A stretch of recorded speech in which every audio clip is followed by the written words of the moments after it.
Reverend Steve, keeping it simple. We're going to be in Revelation 2, and we're talking about the church of Smyrna and its attributes. And what's its attributes? That it's poor, and it's made rich through who? Jesus Christ. Now, if your church is rich and everything's going good, and you got a great music ministry and everything's really working, and you're like the Ephesian church, you have everything going, you know what's evil, you see all the things that are evil in the world, but you don't have Jesus, repent, as he tells that church to do. He doesn't tell this church to repent because they're poor, but they're rich with him. And that's where we need to be. Rich with him every day in our lives. And if it's not your church, it's yourself. You're the one that's responsible to be rich in Jesus and poor in the world.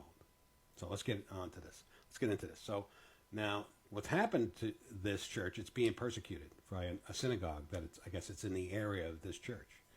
And, we have that today. We're starting to see that persecution happening around us.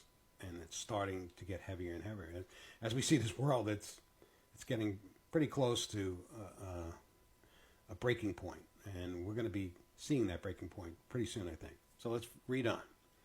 So they say, this is after he said to them, let's read that again. I know about your suffering and your poverty, but you are rich. I know the blasphemy of those opposing you. They say they are Jews, but they are not, because their synagogue belongs to Satan. So there was people that were persecuting Christians at that time. And many of them were very angry at Christians at that time because they were pulling, besides Jews away from Judaism, they were pulling Gentiles.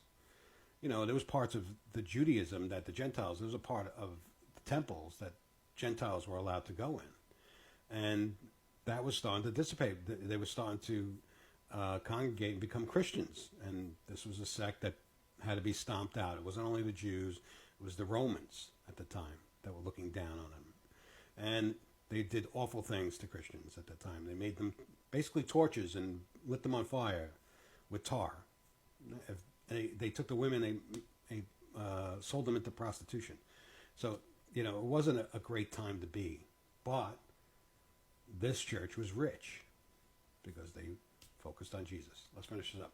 Don't be afraid of what you are about to suffer, for the devil will throw some of you into prison to test you. You will suffer for 10 days, but if you remain faithful, even when facing death, I will give you a crown of life. Where's the rapture here, kids?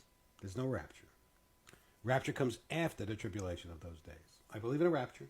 I'm not putting that down, but there is a time for it. It's at the resurrection of the dead. Those who remain will be caught up to be with him. That's at the end. Okay? There's a time coming. It's a time coming, and he points this out. He's pointing out to a church that he loved that was being persecuted by those around them, and Satan was coming after them for them to muddle through, to get through, to endure to the end, just like he asks us to endure to the end. God bless. We'll talk more about this church tomorrow. God bless.